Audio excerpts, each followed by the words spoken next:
Hi, good morning. So I'm going to continue now with our reading of the Haile Selassie version of the Bible, a renewed King James version. And we are going to continue with part 12. So let's put this down here.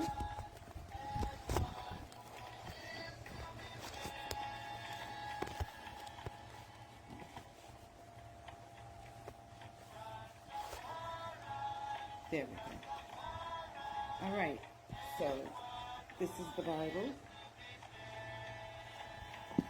Okay. Rastafari Holy Bible.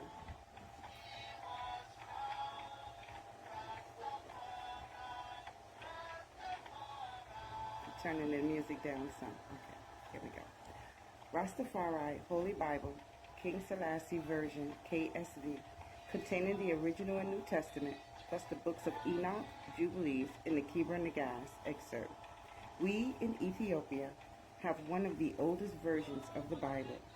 But however old the version may be, in whatever language it might be written, the word remains one and the same. It transcends all boundaries of empires and all conceptions of race. It is eternal. H.I.M. Haile Selassie I. Rastafari Edition, Blackstone Publishing, 2019. Okay, last time we read about we read number 22 of the Kebra Nagast, and now we move on with 23. Kebra Nagast, the meeting of King Solomon and Queen of Sheba. The Kebra Nagast, or the Book of the Glory of Kings of Ethiopia, has been held in the highest esteem and honor throughout the length and breadth of Abyssinia for 1,000 years at least, and even today it is believed by every educated man in that country to contain the true history of the origin of the Solomonic line of kings in Ethiopia, and it is regarded as the final authority on the history of the conversion of the Ethiopians from the worship of the sun, moon, and stars to that of the Lord God of Israel. Number 23, how the merchant returned to Ethiopia. And it came to pass that the merchant Tamarin wished to return to his own country. And he went to Solomon and bowed low before him and embraced him and said unto him, Peace be to thy majesty. Send me away and let me depart to my country, to my lady.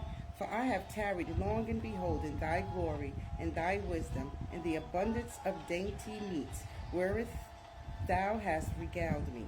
And now I would depart to my lady. Would that I could abide with thee, even as one of the very least of thy servants. For blessed are they who hear thy voice and perform thy commands. Would that I could abide here and never leave thee, but thou must send me away to my lady because of what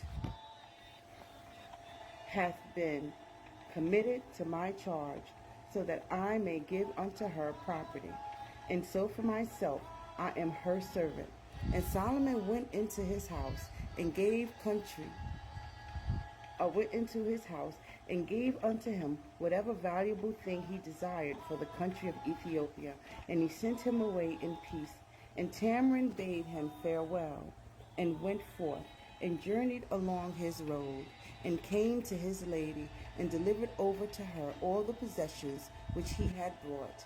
And he related unto her how he had arrived in the country of Judah and Jerusalem, and how he had gone into the presence of Solomon the king, and all that he had heard and seen. And he told her how Solomon administered just judgment, and how he spake with authority, and how he decided rightly in all matters which he inquired into, and how he returned soft and gracious answers, and how there was nothing false about him, and how he appointed inspectors over the 700 woodmen who hauled the timber, and 800 masons who hewed the stone, and how he sought to learn from all the merchants and dealers concerning the cunning craft of the working thereof, and how he received information and imparted it twofold, and how all his handicraft and his works were performed with wisdom.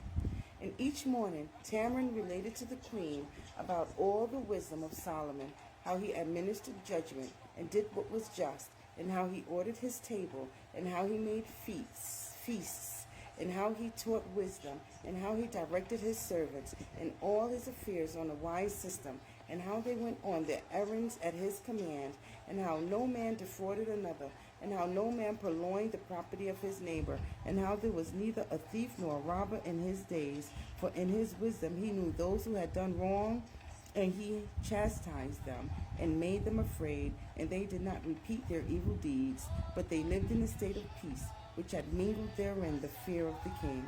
And all these things did Tamrin relate unto the queen, and each morning he recalled the things that he had seen with the king, and described them unto her. And the queen was struck dumb with wonder at the things that she heard from the merchant her servant, and she thought in her heart that she would go to him, and she wept by reason of the greatness of her pleasure in those things that Tamrin told her, and that she exceedingly anxious to go to him. But when she pondered upon the long journey, she thought that it was too far and too difficult to undertake. In time after time, she asked Tamrin questions about Solomon, and time after time, Tamrin told her about him. And she became very wishful and most desirous to go to that she might hear his wisdom and see his face and embrace him and petition his royalty. And her heart inclined to go to him, for God had made her heart inclined to go, and had made her to desire it. And that is all for our reading of the King Haile Selassie version of the Bible, and that was page 11 from the Kebra Nagast excerpt. Until next time, God bless you.